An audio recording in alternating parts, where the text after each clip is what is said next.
Hi friends, happy morning. இன்றைக்கி morning வந்து 5:50க்கு எழுந்திரிச்சிட்டு என் watch 10 நிமிஷம் ஃபாஸ்ட்டு கூட வச்சுருக்கோம். ஸோ ஒரு 20 நிமிஷம் நான் நல்லா ஒர்க் அவுட் பண்ணேன். ½ an hour exercise, ½ an hour walking போகிறோம்.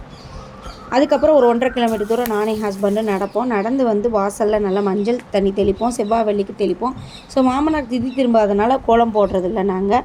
ஸோ மஞ்சள் தண்ணி தெளிச்சுட்டு டேரெக்டாக லஞ்ச் ரெடி பண்ண போனேன். தம்பிக்கு சாம்பார் வச்சேன். அதுக்கப்புறம் அதுக்கப்புறம் பீட்ரூட் வந்து நாங்கள் மார்னிங் பிரேக்ஃபாஸ்ட்டுக்கு சாப்பிடுவோம். அதுக்கப்புறம் பட்டாணி உருளைக்கிழங்கு போட்ட ஒரு குருமா செஞ்சோம். ஸோ இது எப்படி செய்கிறதுன்னு பார்த்தீங்கன்னா, சிம்பிளாகவே செய்யலாம். அடுப்பில் எண்ணெய் ஊற்றி சோம்பு, பெரிய வெங்காயம் போட்டு நல்லா வதக்கிட்டு, உங்களுக்கு தேவையான கரம் மசாலா, மிளகுத்தூள், மஞ்சத்தூள், சிக்கன் பொடி இதெல்லாம் போட்டு நல்லா அது தளன்னு கொதித்து அது நல்லா வற்றினதுக்கப்புறம் கொத்தமல்லி போட்டு நல்லா கிளறி விட்டு குருமா மாதிரி வச்சிங்கன்னா டேஸ்ட்டாக இருக்கும். இதுதாங்க என்னோடய சிம்பிள் பிளாக். ஸோ காலையில் என்னோட 9 o'clock வரைக்கும் என்னோடய ரொட்டீன் இப்படி தான் போயிட்டுருக்கும். ரொம்ப பிஸியாக இருக்கும். அதுக்கப்புறம் வீடை க்ளீன் பண்ணி வீட்டை இது பண்ணிவிட்டு அதுக்கப்புறம் ஆஃபீஸ்க்கு வருவோங்க. தேங்க்யூ.